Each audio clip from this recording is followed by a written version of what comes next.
Science in বেঙ্গলিতে তোমাদের সবাইকে আবারও ওয়েলকাম।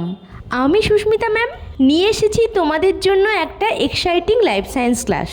আজকের ক্লাসে আমরা অভিব্যক্তি ও অভিযোজন চ্যাপ্টারের সেকেন্ড পার্ট অভিযোজন বা অ্যাডাপ্টেশন নিয়ে আলোচনা করব। তাহলে চলো দেরি না করে দেখে নিই আজকের ক্লাসে আমরা ঠিক কোন কোন টপিকগুলো কভার করব। প্রথমেই আমরা জানব আচরণ বা বিহেভিয়ার আসলে কী এবং জীবদের জীবনে এর কী ভূমিকা রয়েছে। আর তারপর দেখে নেব অ্যাডাপ্টেশন বা অভিযোজন, অর্থাৎ বিভিন্ন জীব কিভাবে পরিবর্তিত পরিবেশের সঙ্গে খাপ খাইয়ে বেঁচে থাকে সেই সব ব্যাপার নিয়েই আমরা এখানে আলোচনা করব। আর জেনে নেব জীবেদের বেঁচে থাকার জন্য এই অভিযোজনের ইম্পর্টেন্স ঠিক কতখানি। একেবারে লাস্টে আমরা আলোচনা করব বেঁচে থাকার জন্য বিভিন্ন প্রাণীর দেহের অঙ্গের কী কী বিশেষ পরিবর্তন বা অভিযোজন ঘটেছে। তাহলে চলো শুরু করি। আচরণ আর অভিযোজন এই দুটি ওয়ার্ড নিয়েই প্রথমে আলোচনা করব বলেছিলাম। প্রথমে দেখে নেওয়া যাক আচরণ বা বিহেভিয়ার বলতে কী বোঝায়। সহজ কথায় আমরা যা কিছু করি তাই আমাদের আচরণ। পরিবেশের বিভিন্ন উদ্দীপক যেমন তাপ, আলো, শব্দ, গন্ধ ইত্যাদির প্রভাবে কোনো জীব তার স্নায়ুতন্ত্রের নিয়ন্ত্রণে যে ক্রিয়া বা ব্যবহার করে সেটাই হলো তার আচরণ। ছবিটা লক্ষ্য করো আর মনে করো, আমরা সবাই দেখেছি যে রাতে কোনো আলো জ্বালালে অনেক পোকামাকড় সেই আলোর দিকে আকৃষ্ট হয়ে উড়ে আসে। এখানে আলো হলো উদ্দীপক বা স্টিমুলাস, আর আলোর প্রভাবে পোকামাকড়ের যে এই উড়ে আসা এটাই হলো তাদের আচরণ বা বিহেভিয়ার। চলো আরও একটা এক্সাম্পল দিচ্ছি। ধরো তোমাকে কেউ হঠাৎ ধাক্কা দিল, সঙ্গে সঙ্গে সেই নিউজটা স্নায়ুতন্ত্রের মাধ্যমে তোমার মস্তিষ্কে পৌঁছে যাবে যে কেউ তোমায় ধাক্কা দিয়েছে, এবং তক্ষুনি তুমি রেগে গিয়ে ঠিক এরকম ছবির মতো রিয়াকশান দেখাও। স্নায়ুতন্ত্রের নিয়ন্ত্রণে এই যে তুমি রিয়াকশানটা দেখালে এটাই হলো তোমার আচরণ বা বিহেভিয়ার। এবার আশা করি পুরো ব্যাপারটা ক্লিয়ার হয়ে গেছে। মেনলি পরিবেশের প্রভাবেই আমরা যে কোনো আচরণ করে থাকি। একেবারে সহজ কথায় যদি বলি যে একটি জীব পরিবেশে টিকে থাকার জন্য যা যা করে তাই হলো তার আচরণ বা বিহেভিয়ার। বলা হয় আবার এই আচরণ বা বিহেভিয়ার আমাদের অভিযোজনের জন্য খুবই ইম্পর্ট্যান্ট। তাহলে দেখে নিই চলো অভিযোজন জিনিসটা কি। অ্যাডাপ্টেশন ওয়ার্ডের মানেই হলো অ্যাডাপ্ট করে নেওয়া, মানে মানিয়ে নেওয়া। অর্থাৎ দেখো, অভিব্যক্তি পড়াতে গিয়ে বলেছিলাম যে পৃথিবীতে যুগ যুগ ধরে অনবরত চেঞ্জ ঘটে চলেছে। এখন কোনো জীবকে যদি কোনো একটি নির্দিষ্ট পরিবেশে বেঁচে থাকতে হয়, সেই পরিবেশের পরিবর্তনের সঙ্গে তাকে মানিয়ে নিতে হবে। আর এই মানিয়ে নেওয়ার জন্যই একটি জীবের মধ্যে যে সমস্ত স্থায়ী পরিবর্তন ঘটে থাকে তাকেই আমরা বলছি অ্যাডাপ্টেশন বা অভিযোজন। যেমন দেখো না, উট মরুভূমিতেই বাস করে। এই মরুভূমিতে বেঁচে থাকার জন্য এর দেহে কুঁজের সৃষ্টি হয়েছে, যেখানে সে জল জমিয়ে রাখতে পারে, এবং এই কুঁজ তার দেহে পার্মানেন্ট বা স্থায়ীভাবেই রয়ে গেছে। এটাকে আমরা অভিযোজন বলতেই পারি। এবার জানবো অভিযোজনের ইম্পর্টেন্স বা গুরুত্ব ঠিক কতখানি। পরিবর্তিত পরিবেশে বেঁচে থাকা, বংশবিস্তার করা এবং পৃথিবীর জীববৈচিত্র্য রক্ষার জন্য অভিযোজন অত্যন্ত গুরুত্বপূর্ণ। অভিযোজনের সাহায্যে জীব প্রতিকূল পরিবেশে টিকে থাকতে পারে, সহজে খাদ্য সংগ্রহ করতে পারে, শত্রুর হাত থেকে নিজেকে রক্ষা করতে পারে এবং সফলভাবে বংশবিস্তারও সম্পন্ন করতে পারে। তাই বলা যেতে পারে জীবের অস্তিত্ব রক্ষার জন্য অভিযোজন অত্যন্ত গুরুত্বপূর্ণ। ছবিটা দেখো তো, চেনা লাগছে কি না? কি এরকম দু একটা পোকা আমরা গাছপালার মধ্যে প্রায়ই দেখতে পাই না? এর নাম হলো কাঠি পোকা। এই কাঠি পোকার দেহের আকৃতি ও রং গাছের শুকনো ডালপালার মতো হওয়ায় এটি খুব সহজেই পরিবেশের সঙ্গে মিশে যেতে পারে। ফলে শিকারী প্রাণীদের চোখে খুব একটা পড়ে না এরা, আর এভাবেই এরা আত্মরক্ষা করে বেঁচে আছে। তাহলে বেঁচে থাকার জন্য এদের এটা একটা অভিযোজন বা অ্যাডাপ্টেশন বলতে পারি। আমরা দেখি যে পরিবেশের বিভিন্ন পরিবর্তনের সাথে একটি উদ্ভিদ বা প্রাণী প্রধানত 3 রকমভাবে মানিয়ে নিতে পারে: অঙ্গসংস্থানগত বা মরফোলজিক্যাল অ্যাডাপ্টেশন, শারীরবৃত্তীয় বা ফিজিওলজিক্যাল অ্যাডাপ্টেশন, আর হলো গিয়ে আচরণগত বা বিহেভিয়ারাল অ্যাডাপ্টেশন। হ্যাঁ, এই 3টে টাইপের যে কোনোভাবে মানিয়ে নিতে পারলেই পরিবর্তিত পরিবেশে জীবটি তার নিজের অস্তিত্ব রক্ষা করতে পারবে। এই যে মানিয়ে নেওয়া, একেই বলা হচ্ছে অ্যাডাপ্টেশন বা অভিযোজন। অর্থাৎ কোনো একটি জীব যদি তার আচরণ বা গঠন পরিবেশের পরিবর্তন অনুযায়ী পাল্টে ফেলে, সেটাই হয়ে যাবে তার অভিযোজন। ক্লিয়ার? ওকে, নেক্সট আমরা দেখে নেব অভিযোজনের কয়েকটা এক্সাম্পল। আসলে আমাদের প্রকৃতিতে এমন অনেক জীব রয়েছে যারা বিভিন্নভাবে মানিয়ে নিয়ে টিকে আছে পরিবেশে। তো আজ আমরা তাদের সম্পর্কেই জানব। তবে আজকের ক্লাসে আমরা শুধু অঙ্গ সংস্থানগত অভিযোজন নিয়ে আলোচনা করব, বাকি দুটো নেক্সট ক্লাসে হবে। তাহলে অঙ্গ সংস্থানগত অভিযোজন বা মরফোলজিক্যাল অ্যাডাপ্টেশন কি? মানে একটি জীব তার দেহের কোনো একটি অঙ্গকে এমন কিছু চেঞ্জ করে নিয়েছে যাতে সে প্রতিকূল পরিবেশের সঙ্গে মানিয়ে নিয়ে বেঁচে থাকতে পারে। অর্থাৎ জীবদেহের বাহ্যিক ও অভ্যন্তরীণ গঠনের স্থায়ী পরিবর্তনকেই বলা হয় অঙ্গ সংস্থানগত অভিযোজন বা মরফোলজিক্যাল অ্যাডাপ্টেশন। এরকম 3টি ঘটনা দেখব আমরা। তাহলে চলো একেবারে প্রথমে দেখে নিই ক্যাকটাসের অভিযোজন। প্রত্যেকেই আমরা ক্যাকটাসের সঙ্গে পরিচিত। ফণিমনসা গাছ আমরা দেখেছি। সেখানে কি দেখি? এদের গায়ে প্রচুর কাঁটা আছে। এই কাঁটাগুলি আসলে এদের পরিবর্তিত পাতা। কেন বলো তো? ক্যাকটাস প্রধানত মরু অঞ্চলের উদ্ভিদ, মানে যেখানে জলের খুব অভাব রয়েছে, ড্রাই এরিয়া বা শুষ্ক অঞ্চলে জন্মায় এরা। তাই এদের বলা হয় জাঙ্গল উদ্ভিদ বা জেরোফাইট। এখন এই ক্যাকটাসের পাতা যদি আমাদের সমতল অঞ্চলের পাতার মতো চ্যাপ্টা আর প্রসারিত হয়, তাহলে অনেক পরিমাণ জল বাষ্পমোচনের মাধ্যমে বেরিয়ে যাবে। তাই বাষ্পমোচনের হার কমানোর জন্য এদের পাতা রূপান্তরিত হলো কাঁটায়, যাতে একটুও জল অপচয় না হয়। আবার যদি ক্যাকটাসের কাণ্ডটা লক্ষ্য করো, দেখবে যে নর্মাল উদ্ভিদের কাণ্ডের মতো এদের কাণ্ড কিন্তু নয়। কাণ্ডটা কিছুটা পাতার মতো চ্যাপ্টা হয়ে রয়েছে, তাই না? ক্যাকটাসের এই জাতীয় কাণ্ডকে বলা হয় পর্ণকাণ্ড বা ফাইলোক্ল্যাড।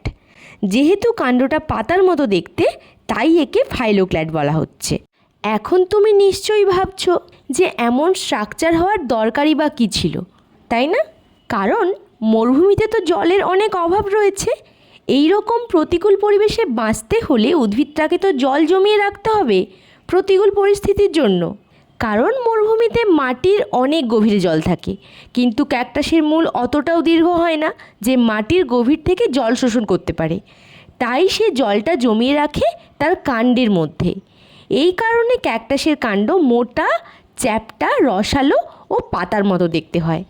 তাহলে কি দেখলাম? ক্যাকটাস জাতীয় উদ্ভিদেরা তাদের কাণ্ডকে পাতায় রূপান্তরিত করে আর পাতা কাঁটায় রূপান্তরিত করে পরিবেশের সঙ্গে মানিয়ে বেঁচে রয়েছে। এটাই হলো এর অঙ্গসংস্থানগত অভিযোজন বা মরফোলজিক্যাল অ্যাডাপ্টেশন। ক্লিয়ার? নেক্সট আমরা দেখে নেব রুই মাছের অভিযোজন। খুবই ইম্পর্টেন্ট তোমাদের এক্সামের জন্য, ভালো করে রেডি করে রেখো। রুই মাছ তো জলজ প্রাণী, তাই এদের জলে ভেসে থাকার জন্য একটি অঙ্গ রয়েছে যাকে বলা হয় পটকা। বাড়িতে যখন মাছ আনে দেখবে পটকাটা ঠিক এমন দেখতে লাগবে। এখন দেখি এই পটকা কিভাবে অভিযোজনে হেল্প করছে। পটকার স্ট্রাকচার যদি আমরা দেখি, দেখব যে এর দুটো পার্ট রয়েছে। সামনের দিকের খণ্ডটিকে বলা হয় অগ্রপ্রকোষ্ঠ, আর পেছনের দিকের যে লম্বা মতো অংশটি রয়েছে তাকে বলা হয় পশ্চাৎ প্রকোষ্ঠ। ছবিটা দেখো, খুব ভালো করে বুঝতে পারবে। এই যে অগ্রপ্রকোষ্ঠ, এর মধ্যে রয়েছে রেড গ্রন্থি বলে একটি অংশ, আর পটকার পশ্চাৎ প্রকোষ্ঠে রয়েছে অনেক রক্তজালক গুচ্ছ একটি অংশ যাকে বলা হয় রেটিয়া মিরাবিলিয়া। এখান থেকে এই দুটো জিনিস কিন্তু খুব ভালো করে মনে রাখবে। রেড গ্রন্থি থাকে অগ্রপ্রকোষ্ঠে আর রেটিয়া মিরাবিলিয়া থাকে পশ্চাৎ প্রকোষ্ঠে। দুটো জিনিস কিন্তু একেবারে গুলিয়ে ফেলবে না। এবার এরা কি কাজ করছে দেখে নিই। পটকার সামনের দিকে থাকা রেড গ্রন্থি গ্যাস উৎপাদন করে, যার ফলে এই পার্টটা ফুলে উঠছে। তাই মাছের দেহ হালকা হয় অনেকটা, আপেক্ষিক গুরুত্বও হ্রাস পায়, আর মাছ জলে ভেসে ওঠে। গ্যাস উৎপাদন করে পটকার সামনের অংশ তো ফুলে গেল, এরপর ওই গ্যাসটা বের করতে হবে যাতে পটকা চুপসে গিয়ে আপেক্ষিক গুরুত্ব বাড়বে, আর ফলে মাছটি জলের নিচে গভীরে যেতে পারবে। কিন্তু কিভাবে হবে? এই যে ভাল্বটা ছিল এটা খুলে যায়, ফলে গ্যাস ওই দিকে মানে পেছন দিকে চলে আসে। এখানে কি ছিল বলেছিলাম না, সূক্ষ্ম সূক্ষ্ম রক্তজলক গুচ্ছ বা রেটিয়া মিরাবিলিয়া, যা রেড গ্ল্যান্ডে উৎপন্ন গ্যাস শোষণ করে নেয়। এর ফলে মাছের দেহ ভারী হয়, ফলে আপেক্ষিক গুরুত্ব কী হবে? আপেক্ষিক গুরুত্ব কমে যায় আর মাছ জলের ওপর থেকে নিচে নেমে আসতে পারে। তাহলে ব্যাপারটা বোঝা গেল কিভাবে জলে বেঁচে থাকার জন্য রুই মাছের পটকার অভিযোজন ঘটেছে। বেশ ইন্টারেস্টিং না? তাহলে চলো আমরা দেখে নিই আরও একটা ইন্টারেস্টিং অ্যাডাপ্টেশন, পায়রার অভিযোজন। পায়রা তো আকাশে ওড়ে, অর্থাৎ খেচর প্রাণী। এবার তুমিই বলো, ওড়ার জন্য বডিটাকে তো হালকা হতে হবে, তাই না?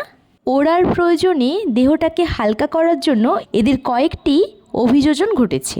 সেগুলি একে একে আমরা দেখে নিই। যেমন এদের পৌষ্টিকতন্ত্রে পাকস্থলী থাকে না, পিত্তাশয় নেই, এদের রেচনতন্ত্রে মূত্রথলি থাকে না। এদের জননতন্ত্র যদি দেখি তাহলে দেখব যে এদের অনলি বাম ডিম্বাশয় আর বাম ডিম্বনালী রয়েছে, যা তাদের দেহের ওজন কম করতে হেল্প করে। আর রয়েছে এদের বায়ুপূর্ণ অস্থি। আশ্চর্যের বিষয় না? হাড় যদি বায়ুপূর্ণ হয় তাহলে তো বডি ওয়েট এমনিই হালকা হয়ে যাবে। আর একটা ব্যাপার রয়েছে যে এদের দেহ মাকু আকৃতির। মানে কি? ছবিটা লক্ষ্য করো যে দেহের সামনের আর পেছনের দিকটা সূচলো টাইপের। এই মাকু আকৃতির দেহ হওয়ার জন্য এরা সহজেই আকাশে উঠতে পারে। এগুলো তো দেখলে। এছাড়া এদের একটি মোস্ট ইম্পর্ট্যান্ট অভিযোজন হলো পায়রার বায়ুথলি। হ্যাঁ, পায়রার লাংস বা ফুসফুসের সাথেই রয়েছে অতিরিক্ত 9টি বায়ুপূর্ণ প্রকোষ্ঠ। ছবিটা দেখো, ফুসফুসের সাথে কেমন পাতলা পর্দাবৃত বায়ুথলিগুলি রয়েছে। বেলুনের মতো এই বায়ুথলিগুলিতে বায়ু প্রবেশ করলে তা ফুলে ওঠে এবং দেহের আপেক্ষিক গুরুত্ব কমিয়ে দেয়। ফলে দেহের ওজন কমে যায়, মানে দেহ হালকা হয়ে যায়। তাই পায়রা অনেকক্ষণ ধরে আকাশে উঠতে পারে। এছাড়াও পায়রার দেহের এই অতিরিক্ত 9টি বায়ুথলি বা এয়ার শ্যাক পায়রার ওড়ার সময় এক্সট্রা এনার্জি আর অক্সিজেন সরবরাহ করে। এছাড়া এই বায়ুথলিগুলি গরম বাতাসে পূর্ণ থাকায় পায়রার দেহের আপেক্ষিক ওজন অনেক কমে যায়, যা পায়রাকে সহজে আকাশে উঠতে সাহায্য করে। শরীরের দুই পাশে সমবন্টনে থাকা বায়ুথলিগুলি পায়রার দেহের ভারসাম্য বজায় রাখতেও হেল্প করে। এছাড়া দীর্ঘক্ষণ ওড়ার ফলে পায়রার দেহে যে অতিরিক্ত তাপ উৎপন্ন হয়, বায়ুথলির বাতাস সেই তাপটা শোষণ করে নেয়। এর ফলে পায়রার দেহের তাপমাত্রা স্বাভাবিক থাকে। তাহলে পায়রার বায়ুথলির কী কী কাজ দেখলাম? ওজন কমাতে হেল্প করে, দেহের তাপমাত্রা নিয়ন্ত্রণে হেল্প করে, আকাশে ওড়ার সময় পেশিতে অতিরিক্ত অক্সিজেনের যোগান দেয়। তাহলে অঙ্গসংস্থানগত অভিযোজন বোঝা গেল তো? চলে এসো 3টে অভিযোজন একবার একটু রিভাইজ করে নিই। প্রথমে আমাদের কি ছিল? ক্যাকটাসের অভিযোজন। ক্যাকটাস কি? জেরোফাইট বা জাঙ্গল উদ্ভিদ, কারণ এরা রুক্ষ শুষ্ক মরুভূমি অঞ্চলে জন্মায়। এদের কি কি অভিযোজন ঘটেছিল? পাতা কাঁটায় রূপান্তরিত হয়েছে, যা জল সংরক্ষণ ও আত্মরক্ষায় হেল্প করে। আর কি? এদের কাণ্ড সবুজ, চ্যাপ্টা ও রসালো প্রকৃতির হয়, যাকে বলা হয় পর্ণকাণ্ড বা ফাইলোক্ল্যাড। এটা কিন্তু এখান থেকে খুব ইম্পর্টেন্ট, ভালো করে মনে রাখবে। পর্ণকাণ্ড মানে পাতার মতো যে কাণ্ড, কাণ্ডের মতো পাতা কিন্তু হবে না, গুলিয়ে ফেলবে না একেবারেই। এবার রুই মাছ। রুই মাছে কী কী অভিযোজন দেখা যায়? রুই মাছের পটকায় অগ্রপ্রকোষ্ঠে থাকা রেড গ্রন্থি গ্যাস উৎপাদন করে, আপেক্ষিক গুরুত্ব কমায়, যার ফলে মাছের দেহ হালকা হয় আর মাছ জলে ভেসে ওঠে। দেখো ওই যে সাইনটা দিয়েছি, মানে কি? মাছ জলের ওপরের দিকে আসছে। আর পটকার পশ্চাৎ প্রকোষ্ঠে থাকা রেটিয়াম মিরাবিলিয়া গ্যাস শোষণ করে নেয়, ফলে মাছের দেহ ভারী হয়ে যায়। এর ফলে মাছ জলের নিচের দিকে নামতে পারে। এখানেও সাইনটা লক্ষ্য করো, জলের নিচের দিকে নামছে, তাই এমন সাইন। একেবারে লাস্টে আমরা মনে করে নিই পায়রার বায়ুথলির কী কী অভিযোজন ঘটেছিল। পায়রার ফুসফুসের সঙ্গে যুক্ত 9টি বায়ুথলি ছিল। বেলুনের মতো দেখতে এই বায়ুথলিগুলি পায়রার ওড়ার সময় অতিরিক্ত অক্সিজেন সরবরাহ করে। আর কি? পায়রার দেহের ভারসাম্য বজায় রাখতে বায়ুথলিগুলি হেল্প করছে।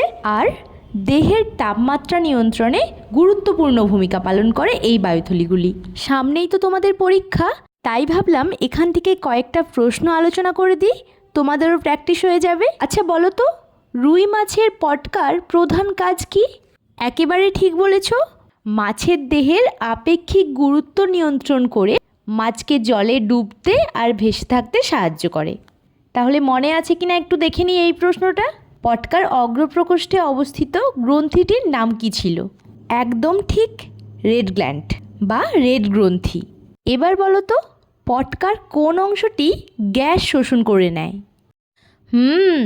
এক্ষুনি পড়ানো হয়েছে। পটকার পশ্চাৎ প্রকোষ্ঠে থাকা রেটিয়া মিরাবিলিয়া নামক রক্তজালক গুচ্ছ রেড গ্রন্থিতে উৎপন্ন গ্যাস শোষণ করে মাছকে জলে ডুবতে হেল্প করে। এবার বলো তো, পায়রার দেহ হালকা রাখার জন্য কী জাতীয় অস্থি ছিল? ঠিক, বায়ুপূর্ণ অস্থি বা নিউম্যাটিক অস্থি। আচ্ছা, ক্যাকটাসের কাণ্ডকে কি বলে? ক্যাকটাসের কাণ্ড ছিল পাতার মতো রসালো, সবুজ আর চ্যাপ্টা, যাকে বলা হয় পর্ণকাণ্ড বা ফাইলোক্ল্যাড। মনে আছে পায়রার ফুসফুসের সঙ্গে কটি বায়ুথলি যুক্ত থাকে? একেবারে ঠিক, পায়রার ফুসফুসের সঙ্গে 9টি অতিরিক্ত বায়ুথলি যুক্ত থাকে, যা তার খেচর অভিযোজনে হেল্প করে। আচ্ছা, এই প্রশ্নটা পারবে? ক্যাকটাসের বাষ্পমোচন রোধের জন্য যে কোনো 2টি অঙ্গ সংস্থানগত অভিযোজন। এখানে তুমি ওই পাতার অভিযোজনগুলো বলতে পারো বা বলতে পারো কাণ্ডের অভিযোজনগুলি। কী ছিল? ক্যাকটাসের পাতার সংখ্যা খুবই কম থাকে, ক্যাকটাসের পাতা কাঁটায় রূপান্তরিত হয়েছে, যার ফলে বাষ্পমোচন কিছুটা হলেও হ্রাস পায়। আর কি? কাণ্ড রসালো প্রকৃতির হয়, যা জল সংরক্ষণে হেল্প করছে।